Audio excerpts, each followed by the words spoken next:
Halo guys, jumpa lagi bersama gua Andi Saputra untuk Sapa Teknologi di sini.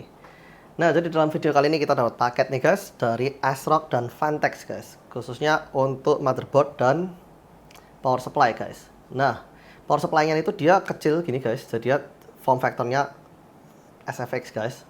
Dia mungil, tapi dia cabai rawit guys. Dan kalau motherboard-nya nih guys, dia ini motherboard yang harganya tuh budget 3 jutaan guys, tapi dia ini future proof banget guys, dan dia memiliki port peripheral yang lengkap gitu guys. Nah, jadi kalian penasaran tuh kayak apa? Tunggu setelah yang satu ini.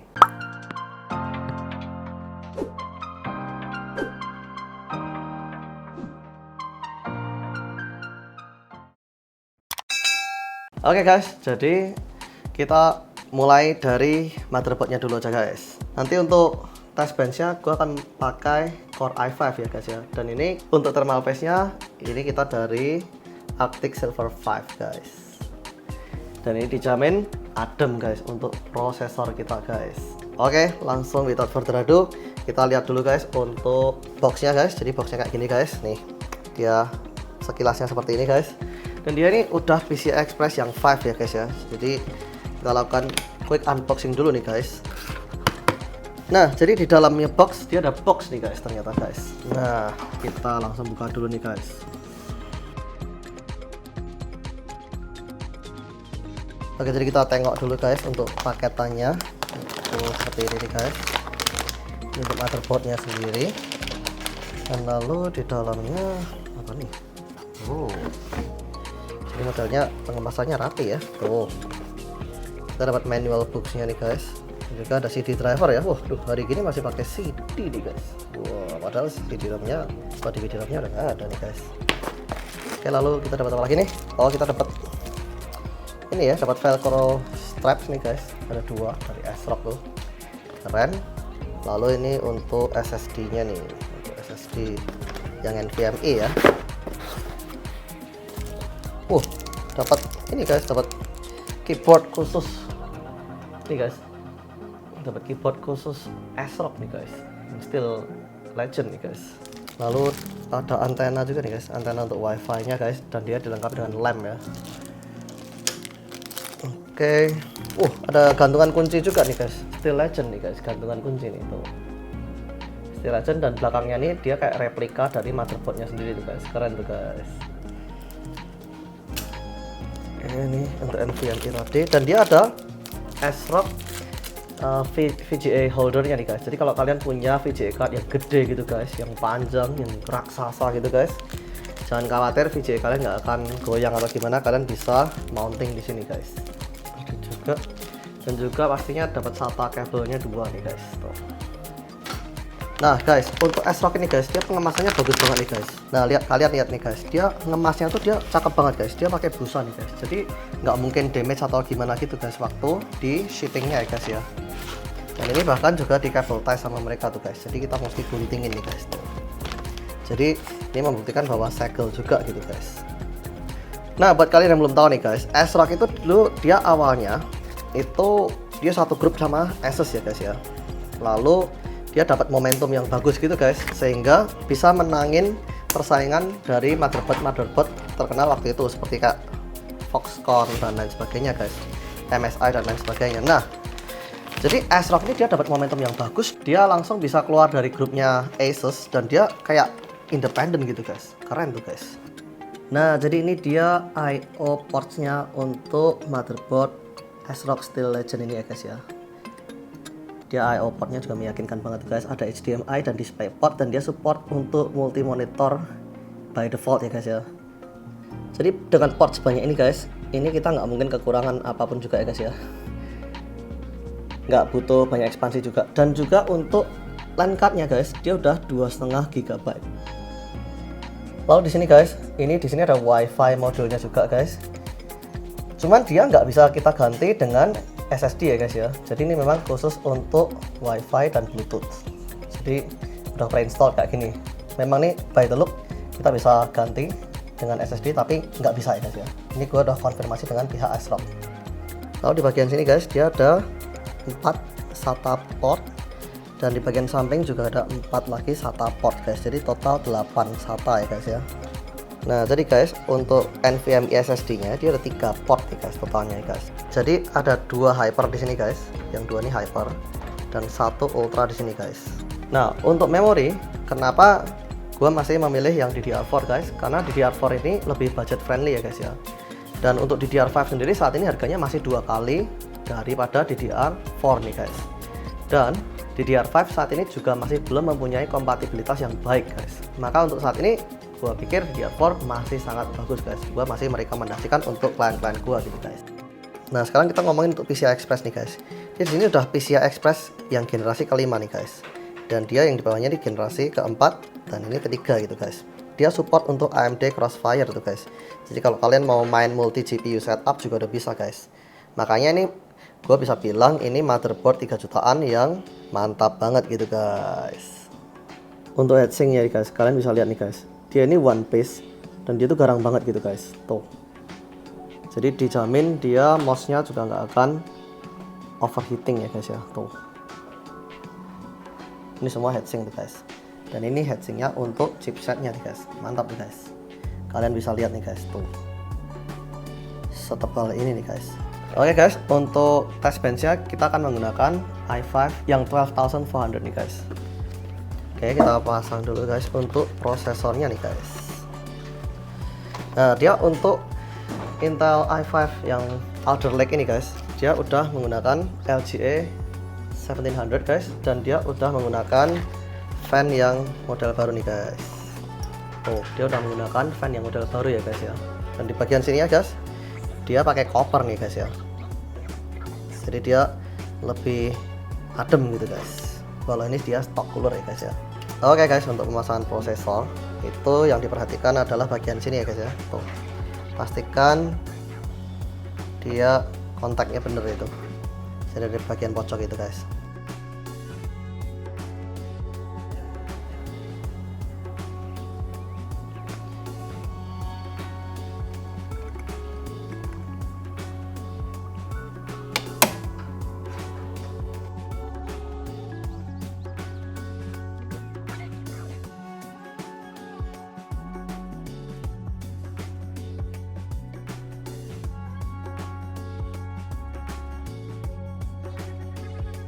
Oke, untuk pemasangan fan nih guys, kalian bisa pastikan bahwa ini dia udah ke kanan semua ya guys ya. Ke kanan ini dia mode untuk pemasangan nih guys. Sip. Lalu kita perhatikan juga, kita ukur juga nih guys untuk jaraknya ininya nih guys, untuk jarak CPU fan-nya nih guys. Berarti dia ada di mana nih? Kalau dia ada di sini, nanti gua suka pasang ininya dulu guys, malahan guys tuh. Karena dengan ini dipasang, kita jadi ngerti tuh guys. Ntar kalau kita tidy up itu di mana gitu guys. Nah, untuk penggunaan thermal paste yang third party guys, pastikan thermal paste yang aslinya kita wipe dulu ya guys ya. Kita wipe dan kita bersihkan dengan isopropyl alcohol nih guys.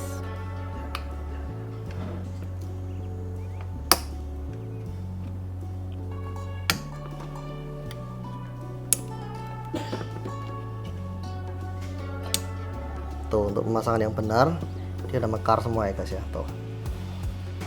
By the way guys, ini satu hal yang menarik nih guys. Untuk IO shieldnya guys, ternyata dia udah jadi satu dengan motherboardnya nih guys. Jadi kita nggak mungkin ini ya hilang atau gimana nih guys ya. Jadi udah nempel tuh guys di situ tuh guys. Dan nggak mungkin juga lupa guys. Oke guys, jadi pemasangan prosesor udah selesai guys. Kita tengok dulu untuk power supply-nya nih guys, yang dari Vantex ini guys. Dia guys untuk power supply Vantex ini dia Platinum Plus 80 ya guys ya. Jadi dia efisien banget ini guys, cocok banget buat kita nyalain kayak 24/7 gitu guys. Buat kalian yang mungkin belum tahu guys, Vantex ini dia yang bikin Seasonic ya guys ya. Tuh. Jadi dia di manufacture oleh Seasonic tuh guys. Nah, Seasonic ini dia udah terkenal banget guys untuk pembuatan power supply ya guys ya. Dan gua masih punya tuh Seasonic yang P1000 tuh guys, dan itu stabil banget guys sampai sekarang guys. Itu gua waktu itu beli tahun 2011 guys, dan sampai sekarang masih stabil tuh guys. Makanya gua untuk power supply buatan Seasonic gua nggak pernah ragu lagi guys, karena itu udah pasti mantap banget. Tuh, seperti yang kalian lihat nih guys, power supply dari Vantex SFX ini guys, ini mungil banget nih guys. Tuh, mungil banget nih guys. Sekarang di sini guys, tuh setelah kita keluarin dari sarungnya nih guys, nih Sekarang gue bandingin dengan box i5 ini nih guys. Kalian bisa bandingin nih guys, tuh mungil banget kan guys. Dan dia cuman berada di dalam sarung yang sekecil kayak gini guys, mantap. Dan dia untuk bawaan kabelnya kayak gini guys. Ini gue buka dulu nih guys untuk bawaan kabelnya ya guys ya. Untuk bawaan kabelnya dia standar nih guys, hitam-hitam kayak gini guys. Tapi dengan hitam-hitam kayak gini guys, justru malah tidak membingungkan ya guys ya, tuh. Dan dia juga cukup banyak nih guys, tuh. Dan dia juga bawain kabel tas. Dan juga ada velcro-nya tuh guys, velcro-nya Vantex juga nih guys. Oke guys, jadi power supply ini guys, dia mungil banget nih guys. Dan gua suddenly fall in love nih guys.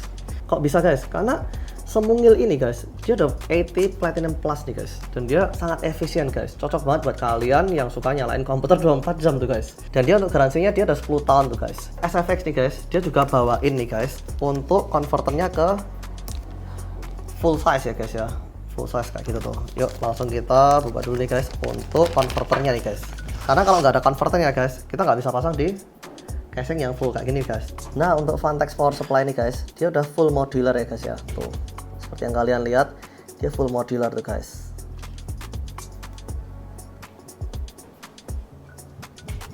Dan untuk fan-nya, dia hybrid ya guys ya. Jadi selama load-nya itu 30% bahkan sampai 50% pun, itu dia masih pasif.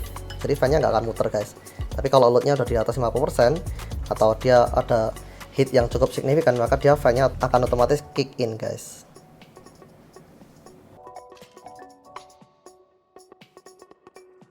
Dan dia untuk skrunya dia udah bawain semua nih guys. Sekarang gue mau screw dulu nih guys. Dan nanti guys, karena gue pakai CPU case-nya juga dari Vantex guys. Dari Vantex ini dia juga ada adapternya lagi nih guys, tuh. Jadi dia adapter dalam adapter lagi nih guys, tuh. Kalau kita langsung sini juga nggak bisa guys. Jadi memang untuk SFX adapternya nih mesti kita pakai nih guys. Jadi nanti kira-kira kayak gini. Lalu kita pasang lagi adapternya nih guys, tuh. Keren. Nah, bagi kebanyakan orang guys, power supply itu adalah hal yang paling dikesampingkan guys. Padahal guys, power supply itu adalah part yang berperan penting guys di dalam sistem komputer kita guys. Karena kok bisa guys? Karena semua guys arus listrik yang ada di dalam komputer kita guys, itu semua yang ngatur tuh, yang meregulasi itu adalah power supply guys. Jadi kalau kalian pakai power supply yang nggak jelas guys, itu bisa bikin kacau guys. Misal kayak komputasinya kacau ya, jadi misal kayak checksum error dan lain sebagainya tuh guys. Jadi pastikan kalian pilih power supply yang bagus. Dan juga guys, power supply itu adalah investment guys. Kenapa kok bisa gue bilang investment guys? Karena seperti yang gue bilang ya guys ya, tadi gue punya Seasonic yang P1000 tuh guys, dan sampai sekarang pun guys masih hidup dan masih berfungsi dengan bagus tuh guys. Dan gue bisa pindahin ke komputer mana yang gue mau nih, dan itu masih efisien gitu guys. Nah jadi seperti inilah guys power supply-nya yang small factor yang udah gua rakit ya guys. Jadi kayak gini nih guys, mungil banget guys. Dan ini cakep banget dimasukin ke casingnya nih guys, tuh. Jadi kelihatan mungil gitu guys, tuh. Mungil dan seksi guys. Wah. Oh iya, by the way guys, karena dia small form factor, jadi kabelnya pun juga pendek guys. Tapi jangan khawatir guys, kita bisa menggunakan yang namanya power supply cable extension kayak gini nih guys, tuh. Nah, dan kali ini kita dapat power supply cable extension dari GGPC nih guys. Nah, GGPC ini dia adalah brand internalnya PBTech guys. Jadi ini dia buatannya PBTech sendiri nih guys. Kalau di New Zealand PBTech itu udah terkenal banget tuh guys. Nah, ini dia modelnya kayak gini ya.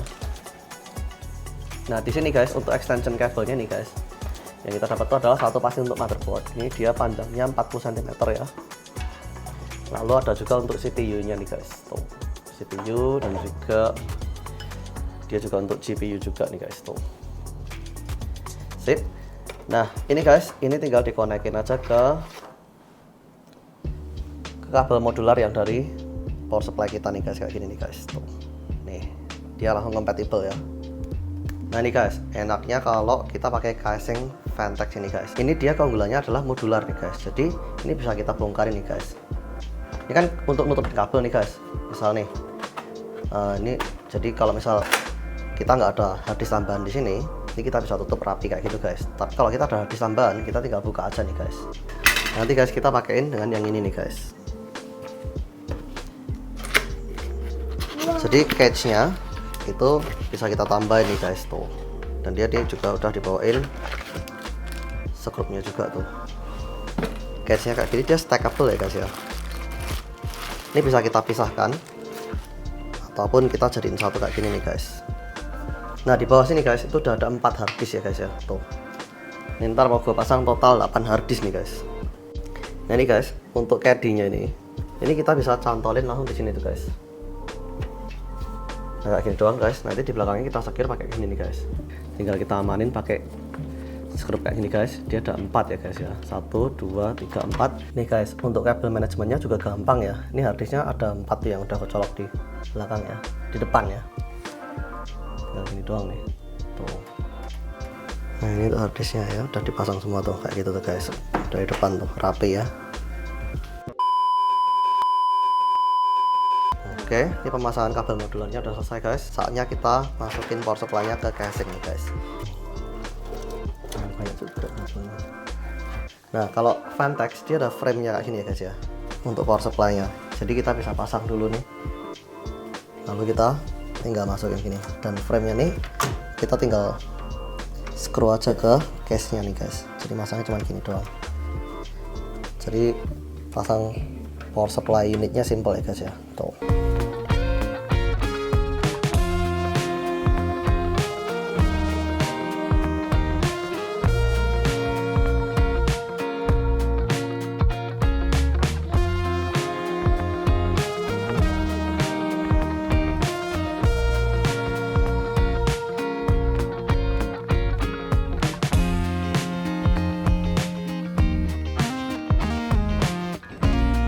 Akhirnya semua udah kepasang semua nih guys, tinggal coba.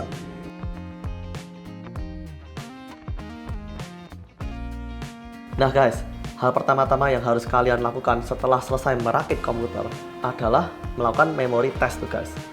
Nah kalau kalian dapat pesan error kayak tadi tuh guys, jangan khawatir guys, itu belum tentu memori yang kalian beli itu bad, itu bukan guys. Tapi itu bisa saja dikarenakan inkompatibilitas memori guys. Jadi gini guys, memori yang sebelumnya gue pakai itu sudah gue pakai tuh sebelumnya tuh di sistem yang lain guys.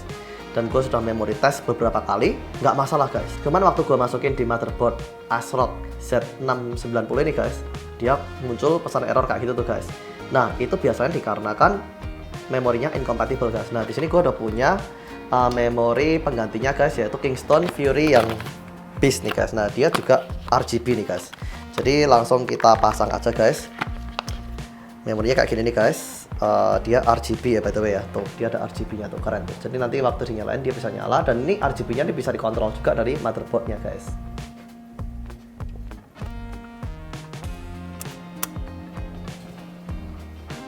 Sip, satu udah masuk. Kita pasang yang satu lagi nih guys.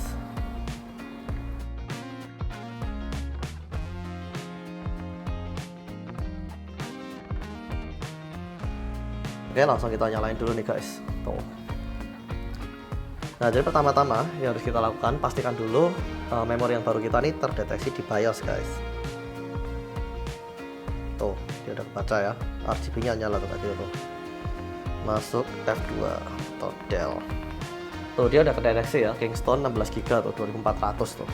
Dan Kingston yang Fury Beast ini guys, dia support sampai XMP 3600 MHz guys. Lalu guys, ketika udah kita make sure udah kedeteksi guys, kita lakukan yang namanya mem test.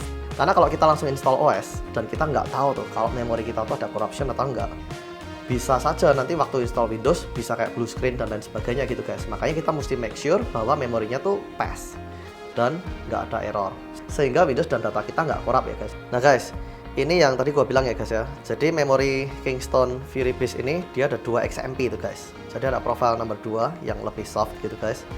Seperti yang kalian lihat, target memory speednya dia 3 GHz ya guys ya. Atau 3,6 GHz tuh guys. Lebih kenceng lagi tuh guys. Kalau kita normal 2,4 GHz.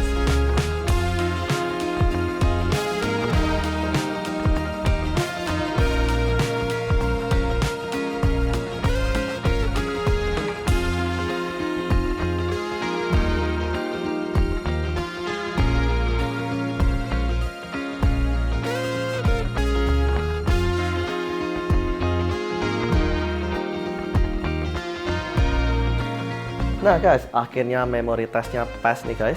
Nah jadi kalau udah pas gini, kita bisa lanjut install OS-nya guys. Nah untuk install OS-nya gue akan bahas di video yang lain guys. Oke guys, jadi sekian dulu video dari kita untuk review motherboard dan power supply dan juga pengaplikasiannya di casing ya guys ya. Jadi gimana tuh buat kalian? Buat kalian yang punya pertanyaan, kalian bisa tulis di kolom komentar bawah guys. Untuk pertanyaan yang menarik, akan kita buatkan video khusus untuk buat kalian. Jika kalian suka video ini, jangan lupa klik like, share, dan subscribe. Waktu kalian subscribe, nyalain juga tombol loncengnya, sehingga saat kita upload video terbaru, kalian dapat update dan notifikasi dari kita. Thanks for watching guys, God bless you all, bye-bye.